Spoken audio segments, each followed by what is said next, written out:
ራያ ከሜዳው ዘራፍ ያለው ማነው? በዋንጉስ ጋሌ ዘራፍ ያለው ማነው? ያ የዋርካው ደቦል ያሳምን ጥላ ነው። ዛሬ ጥቅምት 6 2018 ዓ.ም ከንጋት ጀምሮ ራያ ቆቦ ወረዳ ላይ ከባድ ተጋድሎ እየተደረገ ይገኛል።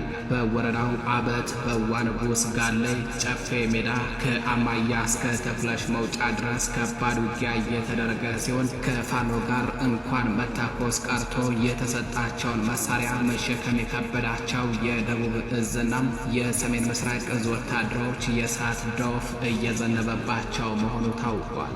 መረጃውን በዝርዝር አጠናቅረን ይዘነዋል፣ የምትሰሙት ይሆናል። በምዕራብ አማራ ቀጠና ዛሬ ማርፈጃውን በተደረገ ውጊያ አዲስ ቅዳም ከተማ በፋኖ ቁጥጥር ስር መግባቷ ተሰምቷል። የአማራ ፋኖ ብሔራዊ ኃይል ምዕራብ አማራ ቀጠና አጼ ቴዎድሮስ እዝ ጎጃም አገው ምድር ክፍለ ጦር ማርፈጃውን ባደረገው ተጋድሎ ከተማዋን በቁጥጥሩ ስር አስገብቷል። በውጊያው 120 የጥላት ብልጽግና ቡድን ወታደሮች ሲገደሉ ከ50 በላይ የሚሆኑት ደግሞ መቁሰላቸው ተነግረዋል። በዝርዝር ይዘነዋል። በምስራቅ ጎጃም ዞን የእነማይ ወረዳ ምክትል አስተዳዳሪና የወረዳው ስራና ክህሎት ጽሕፈት ቤት ኃላፊ አቶ አዲሱ ተሻለ ዛሬ ንጋት ላይ መገደላቸው ተሰምቷል።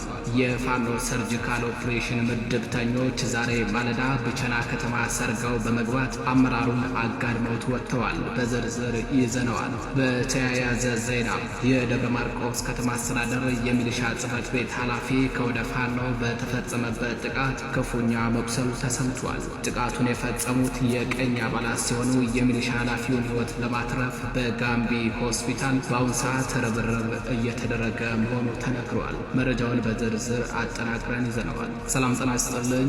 የተከበራችሁ አድማጭ ተመልካቾቻችን እንደምን አረፈዳችሁ፣ እንደምን ዋላችሁ። ከጣቢያችን የዛሬ ጥቅምት 6 2018 ዓ.ም ዕለታዊ አጫጭር መረጃዎችን ይዘን ቀርበናል። መረጃዎቻችን ለብዙዎች ተደራሽ እንዲሆኑ ቻናሉን ላይክ፣ ሰብስክራይብ እንዲሁም ሼር ማድረጋችሁን እንዳትዘነጉ። አብራችሁን ቆዩ።